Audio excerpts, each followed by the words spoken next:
Et bienvenue sur 100% PSG pour une nouvelle vidéo. Le débrief de Lens PSG, donc bon, un petit peu tard, mais bon, j'ai pas eu le temps de le faire plus tôt. Ce que je peux vous dire par contre, c'est que demain on aura un avant-match contre Manchester City, donc soyez au rendez-vous. Bref, on commence tout de suite par ce débrief. Et comme vous l'avez vu dans le titre, hein, ça va être un petit peu le procès de Luis Enrique aujourd'hui parce que j'ai pas compris ce qu'il a voulu mettre en place. En fait, j'ai pas compris, juste pas compris la compo. C'était quoi, qui jouait où, c'était quoi la formation? Je comprenais pas en fait, frère. Je comprenais pas. Quand on nous annonce la compo, on nous annonce un 3-4-3. Moi, j'y croyais pas trop. Je m'attendais limite plus à ce que genre il y ait Hernandez arrière droit et qui resserre dans l'axe avec le ballon. Mais non, finalement, on a bien eu un 3-4-3. Comme pour voir sur cette compo, Beraldo, Pacho, Hernandez, Mendes, Zaïre-Emery en piston. Bon, Zaïre-Emery piston, déjà, c'est sombre. Mais moi, je comprends pas en fait. Un 3-4-3. Je suis friand de ça quant à Hakimi et Nuno Mendes parce que c'est clairement t'as clairement potentiellement les deux meilleurs pistons en Europe. Donc faire un 3-4-3 en soi, ça peut être pertinent par rapport à ça. Maintenant faire ton 3-4-3, le moment où tu n'as pas Hakimi et t'as Zahir Emery, bah pourquoi en fait? Pourquoi? Je comprends pas l'intérêt de lancer un 3-4-3 alors que t'as pas Hakimi. Alors que Hakimi en piston serait littéralement parfait, avec Nuno Mendes serait parfait.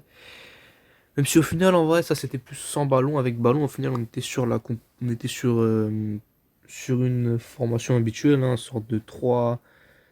Encore, hein, c'était un peu un 3-3, 3-3, 3-3-3, 3-3-4. Je comprenais pas trop ce que.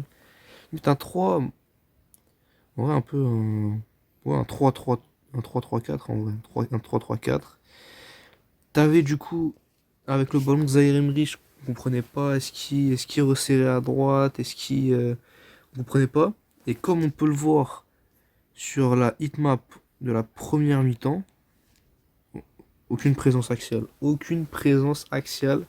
Première mi-temps, il y avait littéralement personne dans l'axe. Comment tu veux faire du jeu, trouver des schémas de passe combinés sans pouvoir passer par l'axe. C'est quand même problématique.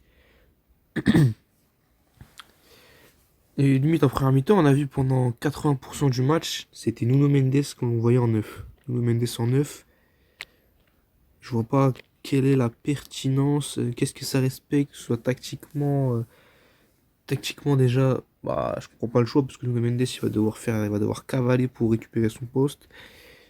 Même avec le ballon, bah, je vois pas en quoi c'est pertinent parce que Mendes il a pas du tout la finesse technique pour jouer neuf, hein, il a pas la finesse technique pour jouer dans l'axe. On le voyait des fois au milieu, mais ça va pas en fait, ça va pas.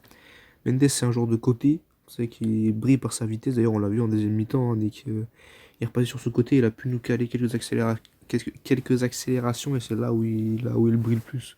Dans l'axe, on l'a vu en première mi-temps, il était inexistant, hein, avec le ballon de Mendes. C'est quand même dommage de le gâcher autant, sachant que t'avais pas Hakimi, donc t'aurais pu lui donner un couloir. J'ai pas trop compris en fait le schéma de la première mi-temps. Pourquoi Nuno Mendes en neuf? Pourquoi aucun joueur axial? On peut le voir, il n'y a que Vitinha dans l'axe. C'est quand même, je trouve, assez problématique. Et du coup, le PSG va littéralement rien se créer en fait. Parce que on essaie de travailler sur les côtés avec notamment Lee Kangin qui te fait des crochets, mais ça aboutit à rien. Au final, on se crée à rien. La seule occasion qu'on va se créer, c'est une frappe de Doué, un peu, voilà. Au final, ça donne à rien. La première mi-temps, bien désastreuse. On se prend ce but en plus. Un énième coup de pied arrêté défensif. Vraiment, on est fatigué. On est fatigué. On se prend toujours des coups de pied arrêtés défensifs, des buts sur coups de pied arrêtés défensifs. On n'en peut plus, wesh. Faut faire quelque chose, hein. Faut faire quelque chose. Travailler, une séance particulière à l'entraînement, je sais pas, mais on n'en peut plus. On n'en peut plus. Déjà l'année dernière, contre le Barça en Ligue des Champions, contre Dortmund en Ligue des Champions, les moments importants, on s'en prend. Là, on a eu Arsenal, Bayern, on est fatigué, nous. Pitié, bossez. Et heureusement, Luis Enrique va apprendre de ses erreurs. C'est au moins ça que je dois dire que je respecte, hein, quand même. C'est que.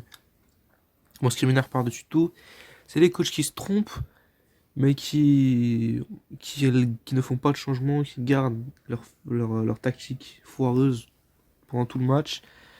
Là, Luis Enrique, il a eu le mérite de réagir rapidement, on va dire, en faisant rentrer Ramos à la 60e, ainsi que Neves. Donc il est repassé, du coup, là, comme on le voit, un sorte de... Voilà, c'est un peu un 3 un 3 3 3 3 4 3 4 3 un peu hybride. En tout cas, on a Neves qui vient dans l'axe pour soutenir Vitinha. Et on a Ramos qui vient être en point d'appui en neuf. Et on l'a vu, hein, il a donné quelques remises intéressantes, notamment une à Doué sur un petit 1-2 là. On l'a vu quand même que c'était tout de suite mieux. Alors moi je suis pas. Moi encore une fois je suis pas un hater de Luis Enrique franchement. Même si voilà bon je le tacle un peu aujourd'hui, hein, d'habitude. Moi j'ai rien contre lui. Il y a parfois des choix qui me plaisent pas, mais généralement je trouve quand même qu'il nous a fait jouer au foot. Pas grand chose à dire, mais aujourd'hui je trouve que j'ai pas compris. J'ai pas compris, c'est peut-être moi qui suis pas assez. Qui m'y connaît pas assez tactiquement, mais j'ai pas compris, frère. Et du coup, bah forcément, on va avoir un Paris qui va beaucoup mieux en deuxième mi-temps, hein. Déjà, et plus d'envie, on sent un PSG revigoré. Avec, on va avoir du coup ce but de Fabien Ruiz déjà, égalisation, une belle action de Barcola, centre en retrait sur Ruiz, voilà. Sur une belle passe de Kangeli, son match qui a beaucoup divisé, hein, qui divise beaucoup, c'est même un joueur qui divise beaucoup en ce moment dans la fanbase. Je vais vous donner un peu mon avis après quand on parlera des notes. Et du coup, on va avoir ensuite ce deuxième but de Barcola, du coup. Barcola, avec une nouvelle passe décisive de Joao Neves. Et belle finition de Barcola j'espère que ça va lui permettre de retrouver la confiance, hein, pour un match légèrement important en milieu de semaine, quoi. Donc bref. Donc, carrément, regardez, je vous ai mis les stats de la première mi-temps, hein. Zéro grosse occasion, 0,12 de XG. Oh, c'est compliqué, hein, c'est compliqué. Heureusement, en deuxième, c'est beaucoup mieux. 3 grosses occasions, 1,11 de XG. Donc, on a un PSG qui s'est vraiment réveillé. Même si on a quand même concédé quelques trucs, hein, On va rapidement passer aux notes. Alors, Donnarumma 4,5. Match que j'ai trouvé vraiment mauvais. Jusqu'à la fin du match, en fait, où il sort 2 arrêts salvateurs. Pour moi, ça suffit pas pour avoir la moyenne parce que je l'ai trouvé vraiment trop fébrile. Le but de lance refusé, mais wow, la faute de main, elle est vraiment compliquée. Même le premier but, il fait une petite faute de main, même si elle est dure à avoir, elle vient vite au sol. Il fait quand même une faute de main. Les sorties aériennes, c'était pas bon. Alors, le Donnarumma qu'on n'aime pas, en fait, qui dégage aucune sérénité, donc pour moi, 4,5, je peux pas lui mettre plus. Meraldo 4,5, je trouvais une bien meilleure deuxième mi-temps, on l'a senti un peu mieux, même si à un moment il se trouve un peu, hein. J'ai trouvé sa première mi-temps vraiment fébrile, j'ai trouvé fébrile.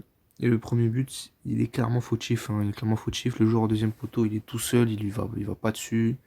Il a tout le temps le joueur pour finir. Donc pour moi, le but, il est quand même un petit peu pour lui. Donc voilà, pas très fan de son match. Pacho 4, j'ai trouvé Pacho vraiment un peu perdu. Après, il avait ce rôle en première mi-temps sans ballon où il jouait dans l'axe vraiment d'une défense à 3. Donc un rôle qu'il connaît pas, hein. À Francfort, il jouait plutôt à gauche d'une défense à 3. Depuis le début, à gauche de la défense à 4. L'absence de Marquinhos a certainement aussi désorienté, je sais pas. Je l'ai trouvé vraiment défensivement perdu. Le jeu aérien est vraiment mauvais de Pacho. Quand même, j'ai quelque chose dont il fallait que je parle. Le jeu aérien est vraiment mauvais. Vraiment, il y a un ballon sur sa tête, il met le pied. Alors, je l'ai trouvé vraiment perdu. Très perdu. Hernandez 5. Alors, littéralement, franchement, je trouve Hernandez, il n'y a rien à signaler. Genre, il a rien fait de mauvais, il a rien fait non plus de bon. Donc, 5. Zaire 4, 4,5. Ça va peut-être vous sembler généreux. Mais franchement, il a tellement été utilisé bizarrement que j'ai pas envie d'être dur avec lui, même s'il a pas beaucoup existé, hein, quasiment pas existé. En vrai, j'ai trouvé son match, voilà, plus mauvais que bon, mais c'est pas non plus catastrophique. Et là, on passe à Vitinha. Je pense que c'est vraiment la note qui va faire débat qui va faire débat. 4, parce que je vous explique comment je note, hein. Moi, en fait, je fais partir tous les notes à 5. Tous les joueurs à 5, ils commencent tous avec 5. Et je reste attentif pendant le match, et au fur et à mesure de leurs bonnes et mauvaises actions, je baisse ou j'augmente leurs notes. Et Vitinha, je sais que j'ai eu sur Twitter, il y en a beaucoup qui trouvaient que son match était bon. Moi, j'ai trouvé que c'était vraiment pas bon du tout, en fait. Son match perso, j'ai pas du tout aimé. Euh, Énormément de déchets techniques, vraiment, il a raté des passes. Ça lui ressemble pas, en fait. Il lui ressemble pas, hein. Franchement, Vitinha, je le défends vraiment souvent, hein. Je trouve que sa première partie de saison, elle était bonne, contrairement à certains qui ne trouvaient pas que c'était le cas. Par exemple, son match aller contre Lens, il était vraiment fort. Mais là, aujourd'hui, bon, il a raté des passes. Des fois, il y avait vraiment des passes dans l'axe. Le joueur, il était à côté de lui. À un moment, il balance une saucisse. Je sais pas comment il a fait. Moi, perso, j'ai pas aimé son match. Alors, ok, il a essayé de mettre de l'envie. Mais techniquement, je suis désolé, il y avait trop de déchets, vraiment. Ruiz, 5,5, qui fait une bonne deuxième mi-temps. Il marque. Après, on sent qu'il est plus en confiance. Malgré tout, il a pas plus parce que sa première mi-temps, en fait, c'est du Fabien Ruiz, quoi, frère. Il était invisible. Il a littéralement rien, il a aucune influence dans le jeu. Deuxième mi-temps, c'était mieux, mais il n'a pas non plus été omniprésent, quoi. On va dire que c'était déjà mieux, donc 5,5 pour moi, pas plus. Mendes 5. Alors, Mendes, il fait un match assez bizarre, hein. Il a vraiment alterné le bon et le pas bon. En première mi-temps, il avait 5 parce qu'il a pas existé. En deuxième mi-temps, il fait un très mauvais début de deuxième mi-temps où je crois qu'il est descendu, je l'ai mis à 3,5 à un moment donné parce que c'était vraiment catastrophique. Mais il a fait quelques bonnes accélérations vers la fin, donc ça a remonté sa note à 5 au final. Barcola 6. Barcola 6, Barcola qui, encore une fois, que je trouve dans le jeu pas excellent aujourd'hui, hein, clairement pas. Maintenant, il est présent au moment où il fallait être, hein. Il a été encore une fois décisif, hein, juste une passe D. Bon, pas plus non plus que 6 parce que je trouvais que son match en dehors de ça, c'était vraiment pas bon. Enfin, pas bon, j'abuse un peu, mais c'était vraiment. Sa première mi-temps est mauvaise, en vrai, on va pas se mentir. Mais un peu comme toute l'équipe. Voilà. Moi, ça vaut pas plus qu'un 6. Doué, 4,5. Ah ouais, avec le recul, plutôt 4, hein, plutôt 4. Changer ça, hop, 4. Euh, parce que bah, un peu comme Tespali, hein, il y a eu encore une fois un énorme déchet technique. Offensivement, je l'ai pas du tout senti inspiré, il a pas fait de différence. À part l'action le 1-2 avec Ramos, là, franchement, il y a vraiment rien à retenir de son match, je trouve, hein, à part des pertes de balles, quoi. Lee 5,5, donc c'est le joueur qui fait un petit peu débat. Alors moi, Lee, perso, je suis pas fan de ce joueur, hein. Je le défends pas souvent, mais pour le coup, aujourd'hui, je vais le défendre. Parce que j'ai trouvé quand même assez intéressant. Il donne quand même deux bons ballons en deuxième mi-temps, notamment celui sur le premier but de Fabien Ruiz, c'est lui qui lance Barcola. Et alors, j'ai senti quand même que c'était l'un des seuls qui essayait quand même de mettre de l'intensité. Alors là, même si d'habitude je suis pas fan du joueur, là pour le coup aujourd'hui, j'ai quand même trouvé voilà, que c'était pas un mauvais match de sa part. Voilà, même si moi je veux clairement pas titulaire contre City, perso, hein, je veux pas titulaire contre City, loin de là. Mais aujourd'hui, j'ai trouvé qu'il était pas mauvais en vrai. Neves 5 parce que Neves, attention, il fait une passe D, hein, mais à part ça, il a perdu beaucoup de ballons dangereux. Il a perdu deux ballons, notamment un ballon assez dangereux.